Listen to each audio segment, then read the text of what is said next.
Bismillahirrahmanirrahim. Dear students, today our topic is Pakistan's agriculture sector and the core salient features of Pakistan economy. When I speak of agriculture, two things come in my mind. One is Surah Waqia of Holy Quran and one is the poem of Allama Iqbal Rahmatullah Alayh on the topic Al-Arzu Lillah. In Surah Waqia, it is said, Araytum ma tahrusun आनतुम तज़रऊन अम नानु ज़ारिऊन। इंसान से कहा गया है कि तुम देखो कि तुम क्या बोते हो, जो तुम बीज बोते हो क्या तुम उसको उगाते भी तुम ही हो? नहीं, उगाने वाले हम हैं। यानी इंसान जो है वो सिर्फ बीज बोता है और उस बीज को फिर आगे फसल की शक्ल देना ये कुदरत या अल्लाह ताला के हुक्म से होता है। इसलिए हम कहते हैं कि in agriculture nature plays a very dominant role. Then the second thing which I have just now told you, that is a poem, a brief poem of Allama Iqbal, Al-Arzu Lillah. In it he says, पालता है बीज को मिट्टी की तारीकी में कौन, कौन दरियाओं की मौजों से उठाता है सहाब, कौन लाया खींच कर पश्चिम से बादे साजगार, किसकी है ये खाक, ये किसका है नूरे आफ्ताब, किसने भर दी मोतियों से खोशा गंदम की जेब, मौसमों को किसने सिखलाई है खूए इनकलाब, दे खुदाया ये ज़मीन तेरी नहीं तेरी नहीं, तेरे आबा की नहीं तेरी नहीं मेरी नहीं। तो इसमें जो है अल्लामा इकबाल ने बड़े प्यारे अंदाज में यही चीज़ जो है जो सूरा वाक़या की मैंने आयत बताई उसी को जो है उन्होंने एक बड़े खूबसूरत पैराए में बयान किया है। तो अब हम अपने टॉपिक की तरफ आते हैं। Pakistan agriculture sector. The agriculture sector has great importance not only at national level but also at international level. During the last 50 years, this sector has been an important productive sector in Pakistan. In Pakistan, this sector provides employment to a large proportion of the population. It is also a main source of national income. In 1960, the importance of agriculture for economic development of our country was realized and due attention was given to this sector. Role of agriculture in economic development of Pakistan. The role of agriculture or main functions performed by the agriculture sector for economic development of Pakistan are as follows. Number one, supply of food. Food is the basic need for life not only for human beings but also for animals and all other creatures of God. This sector provides food items as wheat, rice, corn, pulses, sugarcane, vegetables and fruits, etc. This sector provides food also to those animals who provide milk, cheese, butter and meat for human beings. Number two, source of national income. Agriculture is a big source of national income of Pakistan. At the time of independence in 1947, share of agriculture sector in the GNP was 60%. Gradually the share is reduced due to development of industrial and services sector. Even now agriculture sector has the largest contribution in our national income. The number three, supply of raw material. Agriculture sector provides raw material to industries not only in Pakistan but also export to foreign countries. Number four, foreign exchange earning. Agriculture sector is main source of foreign exchange earnings which is received by exporting wheat, rice, sugar, cotton and fruits, etc. Number five, sport industrial sector. Agriculture sector supports industrial sector by providing consumers of industrial goods. It also indirectly helps development of industries by earning foreign exchange which is used for importing industrial machinery and equipment. A student, I should explain here that these two sectors, industrial sector and agriculture sector, they support each other. The agriculturists, they need industrial goods just like chemical fertilizers, pesticides, insecticides, chemicals, and other such things. And industrial sector, it needs raw material for its industries such as cotton, wheat, rice, etc. So these both sectors, they are dependent on each other. They support each other. So industrial sector is supported by agriculture and agriculture sector is supported by industrial sector. The number 6 is supply of manpower. Due to disguised unemployment in agriculture, surplus labor force living in rural areas get employment opportunities in industrial sector. By disguised unemployment, we mean that a person who is employed at a lower level of its training or for part time, then he may be known as disguised unemployed. So the workers, the farmers, they are disguised unemployed because they have 3 to 4 months work in the whole year, and the remaining year, 9 months of the remaining year, they became idle. So this is disguised unemployment. In this period of 8 or 9 months in which they remain idle, they can work in industries and they can get additional income from the industrial sector. Then problems of agriculture sector in Pakistan. Pakistan is basically an agricultural country. Agriculture sector contributes almost 20% to the GDP. Almost 80% people are directly or indirectly associated with agriculture in Pakistan.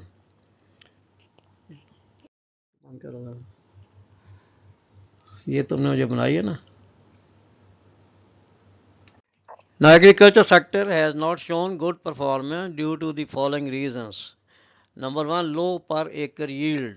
Per acre output in Pakistan is very low as compared to developed countries due to shortage of capital, water logging and salinity, uneconomic land holdings, underutilization of land, floods, scarcity of irrigation water, inadequate use of inputs, lack of credit facilities, illiteracy and ignorance, feudalism, political instability, and lack of agro based industries, etc. Number two, lack of capital. Then number three is less use of fertilizers. This is because the farmers are poor, they have not much funds with them to use proper quantity of fertilizer, proper quality of fertilizers. So therefore they use less quantity of fertilizers or below standard quality of fertilizers.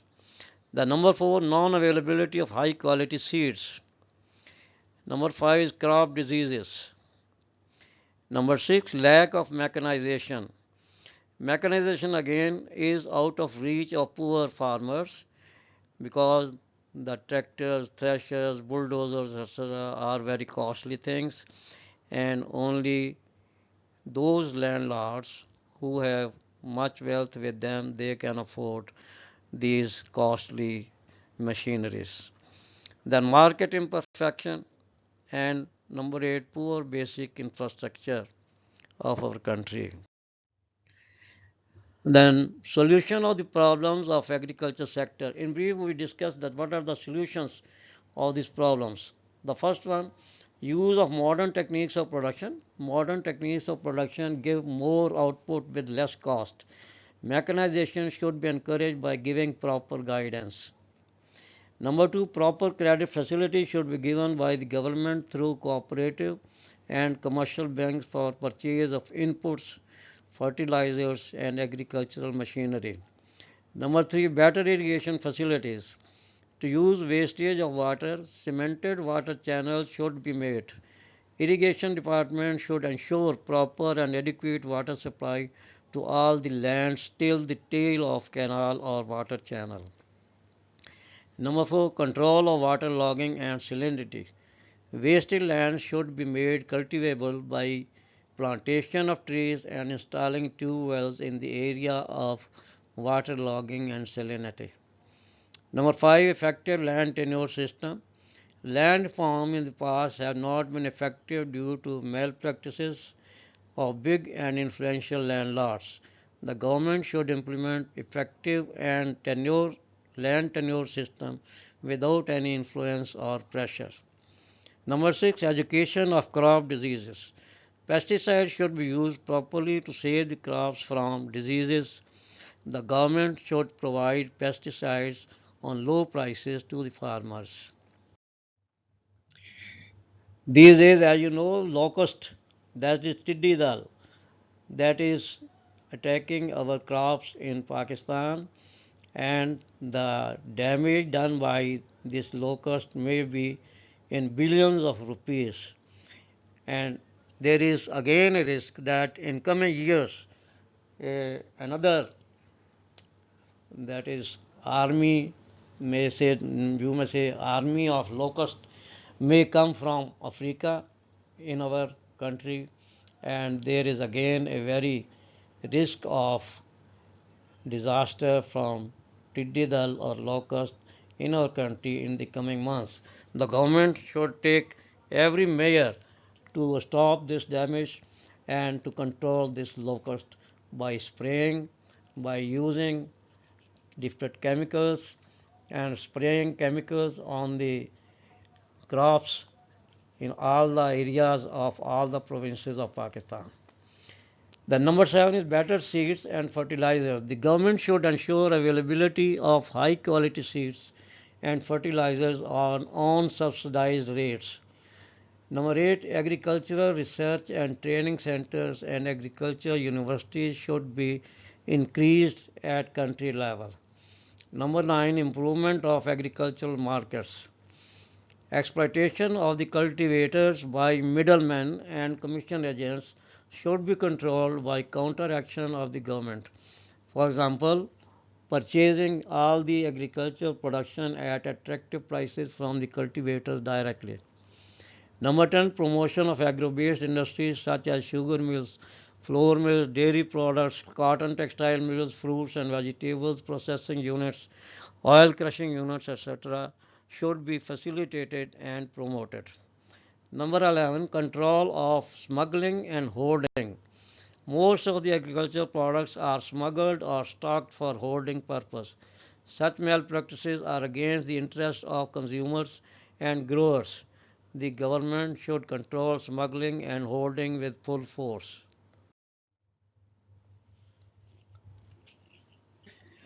Green Revolution.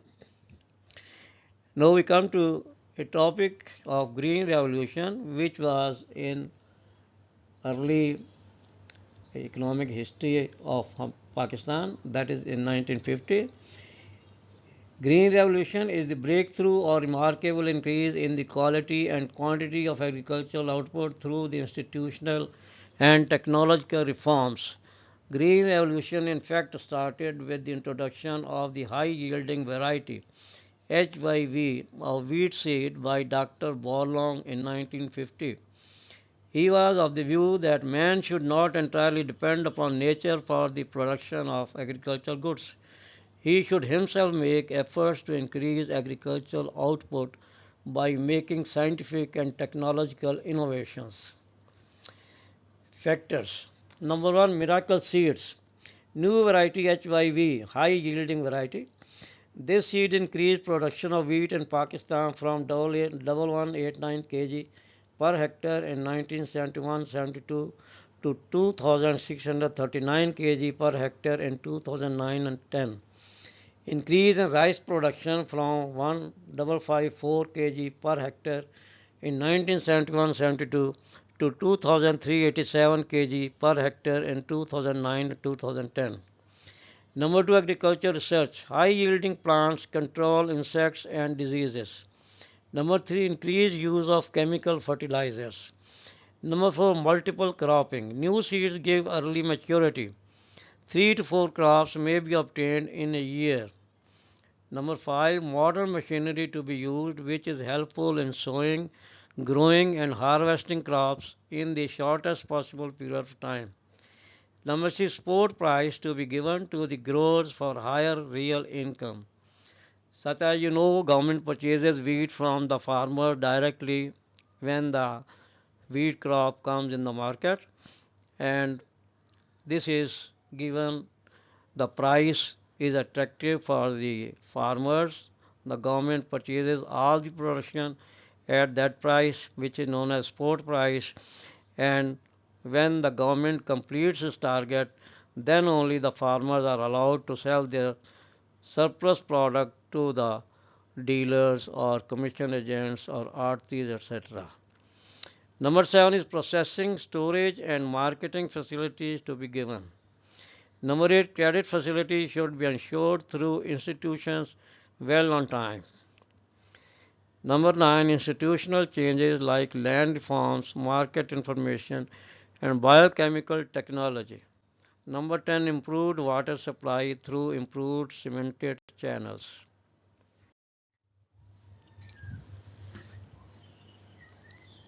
The effects of green revolution on economy. Number 1, increase in agricultural production.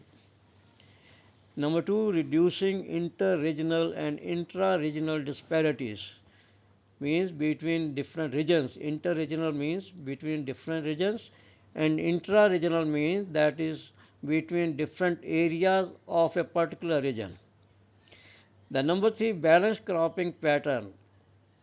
There should be more increase in production of wheat, rice, and cotton because these are cash crops, and less increase in pulses, gram, maize, and barley. Number 4, social imbalance. In past, big landlords were benefited more, but now small farmers, peasants, and tenants are also using new technology. There is a great difference in income. And this is due to the credit facilities which are available to the growers, to the cultivators. They get agriculture loans and they purchase machinery for the promotion of their agriculture. Number 5, impact on employment. About 48% of the total labor force is engaged in rural areas. They are mostly self-employed or unpaid family members. Intensive farming methods and new technology has increased overall employment. Students, there are two methods. One is intensive method and the other is extensive method.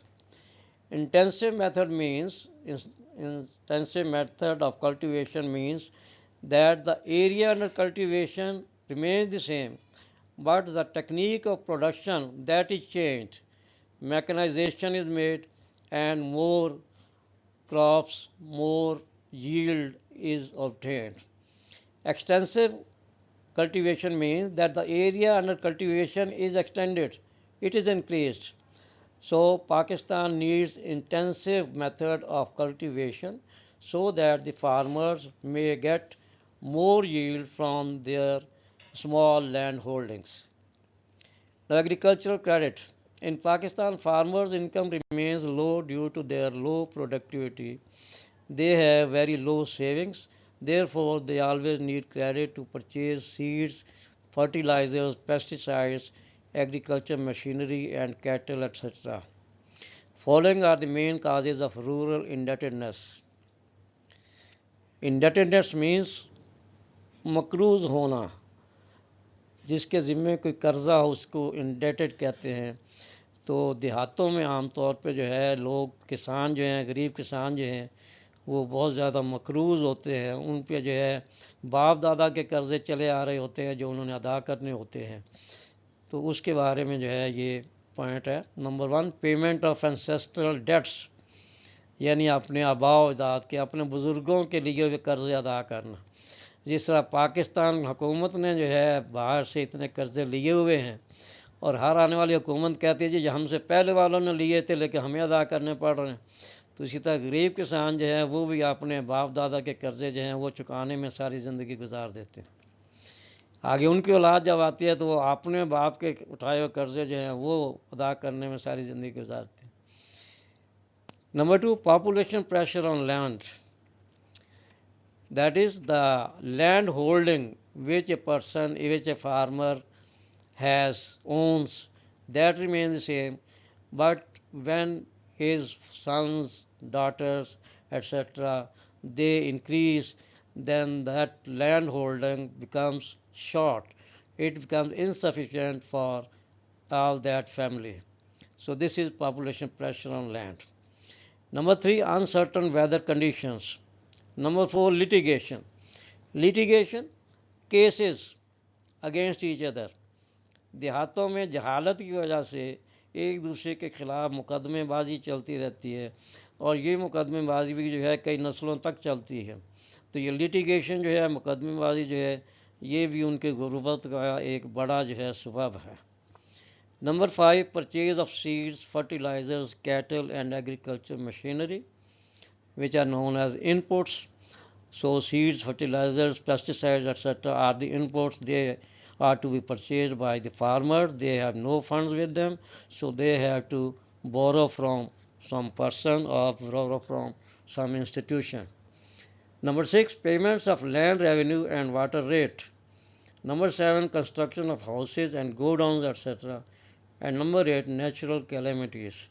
Natural calamities means floods, earthquakes, heavy rains, etc., due to which they have to make some additional expenditure for their safety.